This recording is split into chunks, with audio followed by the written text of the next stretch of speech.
कि ये बात जजों से छुपाई गई थी, जैसा हम प्रेस में पढ़ रहे हैं कि अभी फाइल ही नहीं हुई है।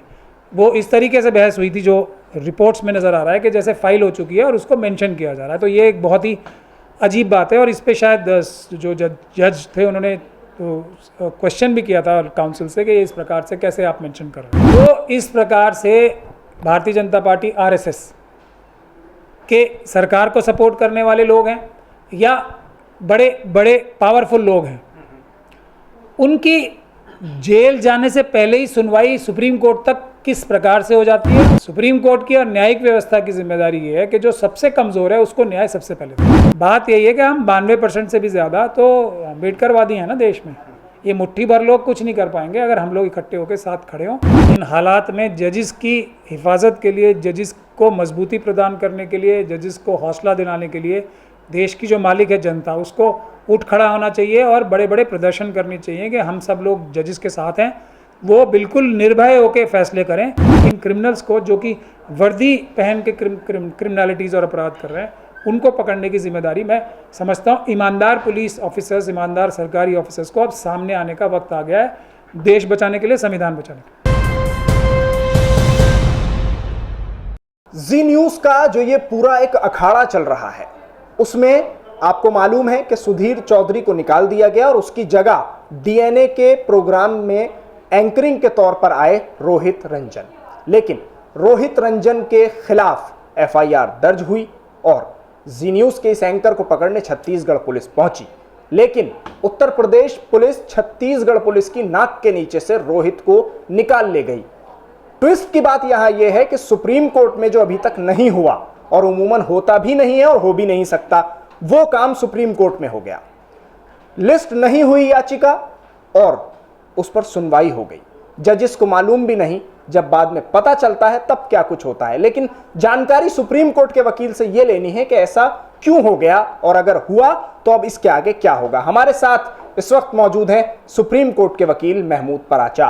पराचा साहब, सुप्रीम कोर्ट में अक्सर ऐसा नहीं होता है क्योंकि बहुत बड़ी अदालत है, बहुत बड़ा न्यायालय है, सबकी उम्मीदें टिकी रहती हैं।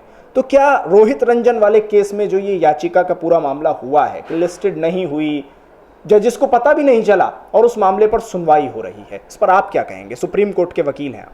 देखिए, इसके लिए इन्वेस्टिगेशन होनी चाहिए पहले तो, और जो ब्रीफिंग काउंसिल्स हैं दूसरे हैं उनसे भी पूछताछ की जानी चाहिए इस बारे में कि ये हुआ कैसे, और उसके बाद तो रजिस्ट्री से भी होनी चाहिए पूछताछ कि किस प्रकार से क्या घटना चक्र हुआ। तो इस बारे में टिप्पणी करने से बेहतर यह है कि इसमें इन्वेस्टिगेशन होनी ज़रूरी है। कि मुझे पूरा उम्मीद है कि जो सुप्रीम कोर्ट की जो रजिस्ट्रार जनरल साहब हैं वो ज़रूर इस पर इन्वेस्टिगेशन करेंगे कि ये इस प्रकार से हुआ कैसे।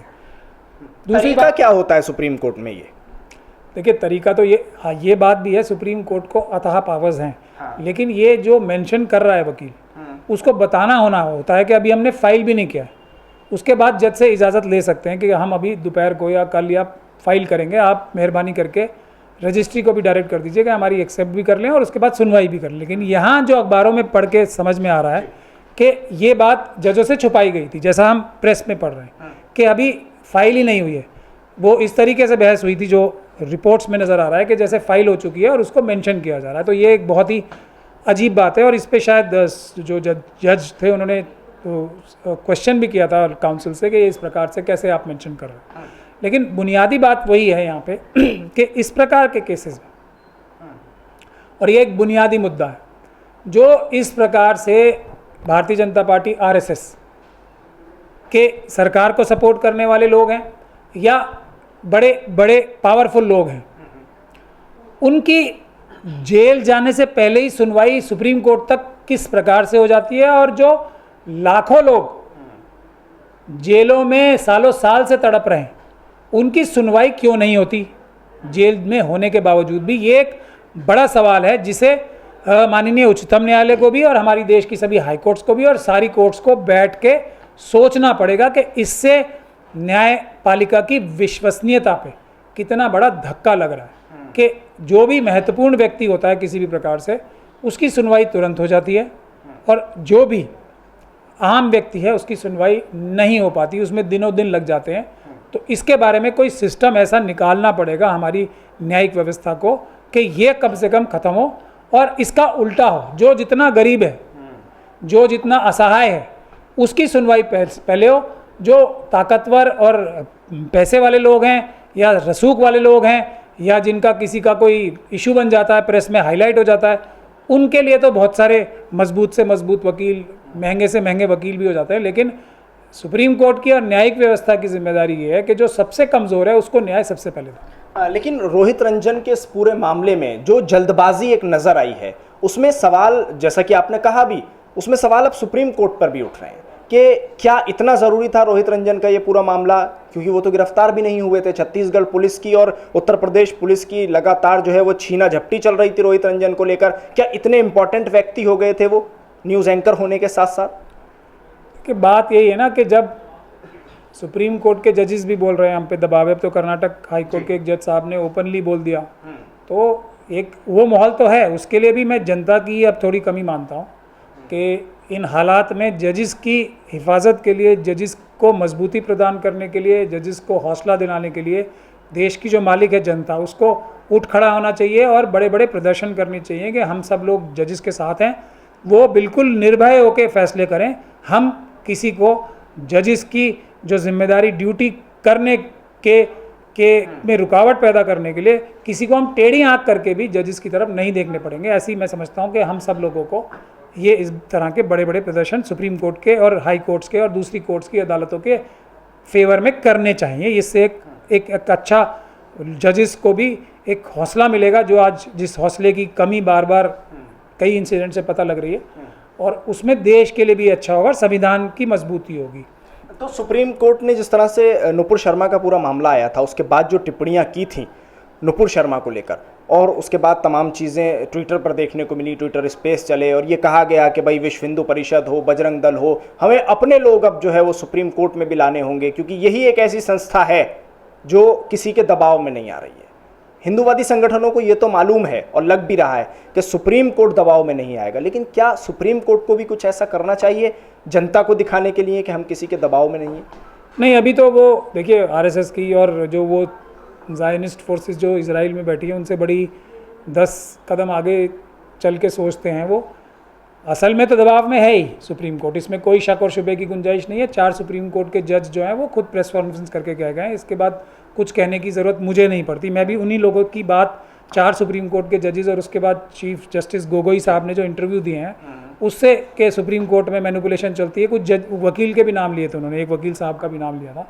तो सुप्रीम कोर्ट दबाव में तो है ही, ऐसा इस बारे में तो अब, लेकिन वो है कि कुछ जजेस ऐसे हैं जो दबाव में नहीं आते गाए बगाए, तो उसके प्रति पीड़ा है। और वही देश के संविधान पे लोगों का विश्वास बचाए रखने में मददगार हो रहे हैं। तो ये मनुवादी और आरएसएस के लोग, विश्व हिंदू परिषद, बजरंग दल, तो ये नहीं चाहते। तो वो अपनी तरीके से उसमें जिस तरीके से वो धमका रहे हैं कोर्टों को, जिस तरह के शब्दों का प्रयोग कर रहे हैं, जिस तरह के हैशटैग्स चला रहे हैं, वो उनकी मनुवादी मानसिकता महिलाओं के प्रति भी दिखा रहा है और उनकी अपनी मानसिकता जो हमारा देश का संविधान है उसको ख़त्म करने की, वो भी दर्शा रहा है। लेकिन बात यही है कि हम 92% से भी ज़्यादा तो अम्बेडकरवादी हैं ना देश में। ये मुट्ठी भर लोग कुछ नहीं कर पाएंगे अगर हम लोग इकट्ठे होकर साथ खड़े हों। लेकिन यहाँ मैं एक बात और कहना चाहता हूँ कि जो छत्तीसगढ़ सरकारें हैं, जो दूसरी अपोजिशन की सरकारें हैं, उनको थोड़ा तैयारी करके उन्हें ये पता होना चाहिए कि जो भी बीजेपी की सरकारें हैं जहाँ जहाँ, वहाँ वो जाएंगे तो वहाँ कोई कायदा कानून नहीं चल रहा है। बहुत सारे भ्रष्ट क्रिमिनल अधिकारी, उनके पुलिस अधिकारी भी और सरकारी अधिकारी भी, उनके मतलब एक तरीके से गैर कानूनी गुंडों की तरह काम कर रहे हैं। तो उस तैयारी से ना आम आदमी पार्टी की जब सरकार पंजाब में थी, ना उस तैयारी से वो आए, ना छत्तीसगढ़ की पुलिस आई उस तैयारी से।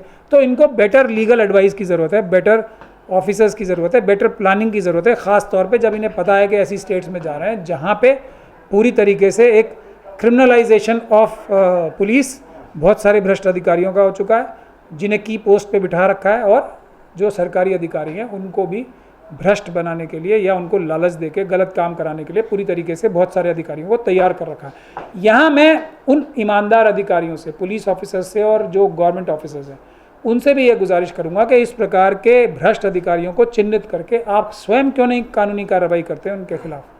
ये उनकी भी जिम्मेदारी है, जो ईमानदार पुलिस अधिकारी हैं, सरकारी अधिकारी हैं, उन्होंने भी तो संविधान की शपथ ली है। इन क्रिमिनल्स को जो कि वर्दी पहन के क्रिमिनलिटीज़ और अपराध कर रहे हैं, उनको पकड़ने की जिम्मेदारी मैं समझता हूँ ईमानदार पुलिस ऑफिसर्स, ईमानदार सरकारी ऑफिसर्स को अब सामने आने का वक्त आ गया है, देश बचाने के लिए, संविधान बचाने के लिए। तो पूरे मामले पर जिस तरह से रोहित रंजन की याचिका पर सुनवाई हो गई और उस पर महमूद पराचा जो कि सुप्रीम कोर्ट के वकील हैं, उनका साफ तौर पर कहना है कि जांच की ज़रूरत है, तभी जाकर ये तमाम चीज़ें सामने आ पाएंगी कि आखिर ऐसा क्यों हुआ। दिल्ली से न्यूज़ मैक्स के लिए कैमरा पर्सन नाजिम के साथ साहिल नकवी।